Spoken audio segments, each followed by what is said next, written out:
যে নারী পাঞ্জেগানা নামাজ পড়িবে, রমজানের রোজা কবু নাহি ছাড়িবে, নিজ ইজ্জতের রাখিবে খেয়াল, স্বামীর সেবা করে যাবে বাঁচতে যত কাল। এই চারটা আমলে মেয়েদেরকে সলেহা বলা যাবে। এরপরে হলো কানেতা।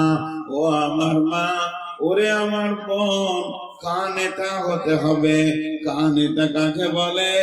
যারা অল্পে সন্তুষ্টি হয়ে যায়। এটা মেয়েদের একটা বড় গুণ।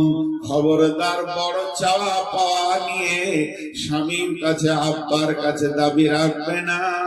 হে মহিলা, তোমার যৌবন হলো চাপা, আর যৌবনের সঙ্গে মেন্টালিটি মিজাজ এর সম্পর্ক থাকে। অতএব তুমি ধীর হবে, তুমি স্থির হবে, তোমার কাছে উত্তেজনা কিছু পাওয়া যাবে না। তাহলে তুমি কানেতা হবে। স্বামীর যেমন ইনকাম, তার উপরে তুমি সন্তুষ্ট চিত্তে দুনিয়া করবে। এরপরে আল্লাহ বলছেন, হে নারী, তোমাদের 3 নম্বর ডিউটি, ওয়াল হাফিজাতুল লিল গায়বি বিমা হাফিজাল্লাহ। তোমরা হিফাজতকারিনী হয়ে যাও, তোমাদের দ্বারা যেন খিয়ানতি না হয়। তোমাদের কাছে স্বামীর 3খানা সম্পদ রয়েছে। একটা হলো স্বামীর টাকা পয়সা, ধান চাল বাড়িতে রেখে স্বামী বিদেশে কাজে চলে গেছে, এটা তোমাকে আমানতদারি করতে হবে। স্বামীর অনুপস্থিতিতে মা বাপকে স্বামীর মাল পৌঁছাতে পারবে না। শুধু তাই নয়, এমন কি ভিখারিকে ভিক্ষা দেবে কিনা এটাও স্বামীর পারমিশন নিতে হবে। অতএব স্বামীর মালের হেফাজত করো। 2 নম্বর হচ্ছে, তোমার মাথা থেকে পা পর্যন্ত এই দেহটা মহারানা দিয়ে স্বামী হালাল করে নিয়েছে। অতএব দেহটা তোমার নয়, এটা তোমার স্বামী, শুধু তোমার আমানতদারিতে রাখা আছে। তুমি যোগাবে, তুমি আমানতদারি করবে। এই দেহ দিয়ে পৃথিবীর দ্বিতীয় পুরুষকে তুমি আনন্দ দিতে পারবে না। এমনকি হাসির ঝলকেও, শুধু দৈহিক মিলনে নাই, হাসির ঝলকেও বেগানা পুরুষকে তুমি আনন্দ দিতে পারবে না। এই দেহটা তোমাকে হেফাজত করতে হবে। আর 3 নম্বরে হলো, স্বামী তোমার পেটে যে অমূল্য ধনটা দিয়েছে, এটাকে তুমি স্বামীর অনুপস্থিতিতে, স্বামীর বিবেচনার বাইরে, বিবেকের বাইরে অজান্তে ঔষধ খেয়ে নষ্ট করে দেবে না। আল্লাহ তাবারক ওয়া তাআলা বলছেন, তোমাদের কাজগুলো অনেক বহনকৃত কাজ। স্বামী বিদেশে থাকবে, দীর্ঘ লম্বা অপেক্ষায় থাকতে হবে। এর জন্য আমি আল্লাহ তোমাদেরকে চাপা যৌবন দিলাম, উগ্র যৌবন দিলাম না। আর আমার নবী বলছেন যে যৌবনটাকে তুমি নিয়ামত মনে করে লাও। যেদিন তুমি বার্ধক্যে চলে আসবি, তোমাকে বুড়ি বলা হবে এবং তোমাকে বুড়া বলা হবে। তোমাকে যেদিন জওয়ানির কাউন্টার থেকে বের করে বার্ধক্যের প্যান্ডেলে ভরে দেয়া হবে, তুমি 1000 মাথা ঠুকলেও আর দ্বিতীয়বার জওয়ানি ফিরে পাবে না। এর জন্য মেয়েদেরকে চাপা যৌবন দেওয়া হয়েছে, আর ছেলেদেরকে দেওয়া হয়েছে উগ্র যৌবন। উগ্র যৌবন কেমন? আগুন, কয়লা হলো আগুনের খাবার, পেট্রোল হলো আগুনের খাবার। আগুন যখন পেট্রোলকে দেখে তো দপ করে ধরে নেই, কিন্তু কয়লাকে দেখলে পাখা দিয়ে ধরাতে হয়। তো মেয়েদের যৌবন কয়লার মতো, তাদেরকে চেতনায় আসতে সময় লাগে, কিন্তু পুরুষের যৌবন পেট্রোলের মতো দপ করে ধরে নেয়। তবে কেন এদেরকে উগ্র যৌবন দেয়া হলো? এই জন্যই দেয়া গেল, যৌবনের সাথে মিজাজের সম্পর্ক আছে। পুরুষের ডিউটি গুলো দেখেন কেমন। বিসমিল্লাহির রহমানির রহিম। والحافظون لحدود الله وبشر المؤمنين হে পৃথিবীর পুরুষের দল, আল্লাহ তোমাদেরকে কোরআনের সিকিউরিটি বানিয়েছে। অতএব তোমাদেরকে সৈন্যের কাজ করতে হবে। কোথায় ইসলাম ডুবে গেছে, কোথায় ইসলামের বিরুদ্ধে কথা চলছে, সেই জায়গায় তোমাকে সোচ্চার হতে হবে।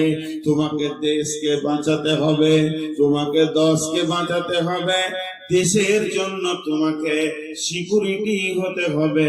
অতএব তুমি চাপা যৌবন হলে কাজ চলবে না, তোমার অনেক দায়িত্ব থেকে গেছে। শুধু তাই নয়, আল্লাহ পুরুষের জন্য বলছেন, ফাইদা কুদিয়াতিস সালাতু ফান্তাসিরু ফিল আরদি ওয়াবতাগু মিন ফাদলিল্লাহ। যখন তোমার নামাজ পড়া হয়ে যাবে, তুমি জমিনে ছড়িয়ে যাও, গিয়ে তুমি রুজি তালাশ করো। বাড়িতে মা আছে, আব্বা আছে, ছেলে মেয়ে আছে, স্ত্রী আছে, লেখাপড়া আছে, তাদের জন্য তোমাকে ইনকামের ময়দানে বেরোতে হবে।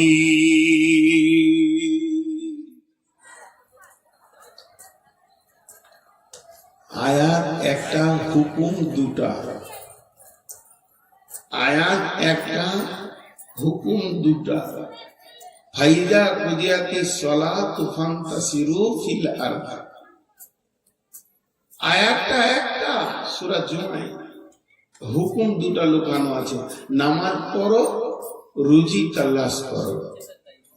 নামাজ পড়া যেমন ফরজ, রুজি তালাশ করাও ফরজ। নামাজ ছেড়ে দিলে যেমন গুনাহ, হালাল উপার্জন ছেড়ে দিয়ে যুবক যদি চুপ করে বসে দিন কাটায় তো ওই রকম গুনাহ।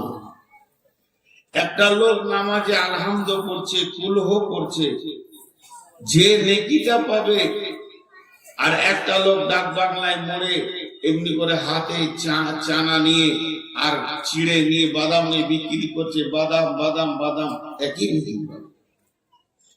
নামাজের ভিতরে তেলাওয়াতে দোয়াতে যেমন নেকি আছে, হালাল উপার্জন করতে গিয়ে খরিদ্দারের সঙ্গে কথা বলবে, মাঠে লিবারের সঙ্গে কথা বলবে, এক কথায় রুজি তালাশ করতে গিয়ে জবান দিয়ে যতগুলি কথা বের হবে, সেটাতেও নেকি আছে। হালাল উপার্জন করা ফরজ, আর নামাজ পড়া ফরজ। আর নামাজ ছেড়ে দিলে যেমন গুনাহ হবে, হালাল উপার্জন ছেড়ে দিয়ে কোন যুবক বাড়িতে চুপ করে বসে যৌবন অতিবাহিত করলে তারও কাবিরা গুনাহ হবে। অতএব যুবককে উত্তাল যৌবন কেন দেয়া হলো? এদেরকে যদি চাপা যৌবন দিত তাহলে কি ক্ষতি হতো? এরা মেয়েদের মতো চাপা যৌবন যদি পুরুষকে দিত, এই পুরুষেরা রাতে লেপে কম্বলে ঢুকে গেলে বেলা 10টা 12টা পর্যন্ত বিছানা ছাড়তো না, ওখানেই পড়ে থাকতো। তাহলে রেল চলবে কি করে, বাস চলবে কি করে, ডাম্পার চলবে কি করে, দোকান চলবে কি করে, ফ্যাক্টরি চলবে কি করে, কলেজ ভার্সিটি চলবে কি করে? এগুলো পুরুষের মাথায় দেশের ইনকামটা ধরছে। অতএব পুরুষে যৌবনের কাজটা টুক করে সেরে নেবে, আবার কাজের ময়দানে থাকবে। যৌবনকে সারতে গিয়ে 3 ঘন্টা 4 ঘন্টা যদি বিবির কাছেই থেকে যায়, তাহলে দোকান চলবে না, মার্কেট চলবে না, চলবে না বাসটা। এর জন্য আল্লাহ পুরুষের যৌবনটাকে ক্ষণেকে দিলেন, উগ্র দিলেন, আর মেয়েদেরকে যৌবনের হিফাজত করতে হবে। এই জন্য ওদেরকে ধীর করে দিলেন, উত্তাল দিলেন না। যদি কোনো পুরুষের যৌবন ট্রান্সফার করে একটা মেয়েকে দেওয়া যায়, আর মেয়ের যৌবনটা যদি পুরুষকে দেওয়া যায়, পুরুষ বিছানা থেকে বের হবে না, আর মেয়েটা পর্দায় থাকবে না, কাপড় খুলে মাঠে মাঠে মাঠে মাঠে পাগলির মতো দৌড়ে বেড়াবে। তো আমার নবী বলছেন, শাবাবাকা কাবলা হারামিকা। এই উত্তাল যৌবনটা আল্লাহর দেওয়া, এটা দরখাস্ত দিতে হয় না, ডেপুটেশন দিতে হয় না, ঠিক টাইমে আল্লাহ বডির ভিতরে যৌন উত্তালকে ভরে দেয়। আবার একটা টাইম আছে যৌবনকে কেড়ে নেয়। অতএব বিশ্বনবী বলছেন ইয়ানিকে নিয়ামত মনে করো বার্ধক্যের আগে। কেন? আল্লাহ রাসূল বলছেন সামাতুনি দিল্লাহুমুল্লাহু ফি দিল্লিহি ইয়াউমুল্লা দিল্লা ইল্লা দিল্লুহু ইমামুন আদিলুন শাবুন নাশা ফি ইবাদাতিল্লাহ। কঠিন কিয়ামতের দিনে আল্লাহর রহমতের ছায়া ছাড়া কোনো ছায়া থাকবে না, যেটাকে আমরা আরশের ছায়া বলি। ওই ছায়াতে 7 শ্রেণীর লোক থাকবে, 7 রকম আমলের লোক ওই ছায়াতে বাস করবে। তার মধ্যে একটা হলো ওয়াশাবুন নাশা ফি ইবাদাতিল্লাহ। ওই যুবক, ওই যুবতী যে যৌবন কালটা আল্লাহর হুকুমে অতিবাহিত করেছে। অতএব যৌবন কাল এমন একটা নিয়ামত, এটাকে হিফাজত করতে হবে, আল্লাহ এবং রসুলের হুকুমে চালাতে হবে।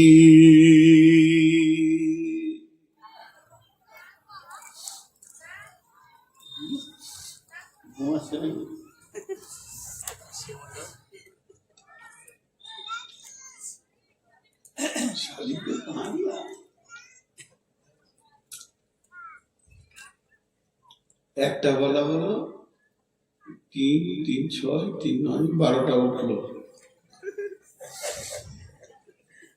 এরা বলছে একটাই হয়েছে, এই রিচার্জই চলবে এখন, মোবাইল 10 দিন চল যায়। এখানকার লোকের আদতও খারাপ আছে, কিছু খারাপ মনে করি আর না। একটা প্রসঙ্গ বিষয় নিয়ে কথা বলছি, তারপরেও নাম্বার 2 সিহআতাকা ক্বাবলা সুকুমিকা। সিহআতাকা ক্বাবলা সুকুমিকা। আল্লাহর নবী বলছেন হে মানব কুল, আমার উম্মতের দল, তোমরা গাফলতিতে আল্লাহর দেওয়া নিয়ামতকে ভুলে যেও না, হারিয়ে দিও না। শুনে নাও, 5 নম্বরের 5টার মধ্যে নাম্বার 2 হচ্ছে সুস্থ শরীর একবার পাবে, যেদিন তোমাকে রোগে ধরবে এই সুস্থ শরীরটা আর দ্বিতীয়বার তুমি ফিরে পাবে না। সুস্থ শরীর এমন একটি নিয়ামত, সুস্বাস্থ্যর মতো নিয়ামত পৃথিবীতে কিছু নাই। সুস্থ শরীর কত বড় নিয়ামত, যার রোগ হয়েছে ওকে জিজ্ঞেস করো। অতএব বিশ্বনবী বলছেন তুমি যতক্ষণ সুস্থ আছো ততক্ষণ জেনে নাও বিরাট একটা আল্লাহর নিয়ামতের মাঝে আছো। যেদিন তোমাকে রোগ ধরে নেবে, 1000 মাথা ঠুকলাও আর দ্বিতীয়বার সুস্থ শরীর ফিরে পাবে না। রোগ 2 রকম, একটা ডিজিটাল, একটা নরমাল। আজকে জ্বর সর্দি একটু হলো, মাথা ব্যথা কালকে ছেড়ে গেছে, এটা নরমালি হয়। অ্যাক্সিডেন্ট হয়ে গেছে, হাড় ভেঙে গেল, 2-4-6 মাসের পর ঠিক হয়ে গেল। আরেকটা রোগ আছে আপনার বয়সের সাথে সাথে আসবে, হয় প্যারালাইসিস, না হয় লো প্রেসার, না হয় হাই প্রেসার, না হয় ডায়াবেটিস সুগার, তা যদি না হয় কোলেস্ট্রল, তা যদি না হয় প্যারালাইসিস, এতেও যদি না হয় ইয়াদদাস্ত, মাথার কথা মনে থাকবে না, এই রকম কোন না কোন একটা রোগ আপনার কাছে বয়সের জন্য এসে হাজির হয়ে যাবে। বিশ্বনবী বলছেন ওই রোগটা যখন আসবে, ওই রোগটা মত পর্যন্ত তোমার সঙ্গী হবে। অতএব এই রোগ আসার আগে তুমি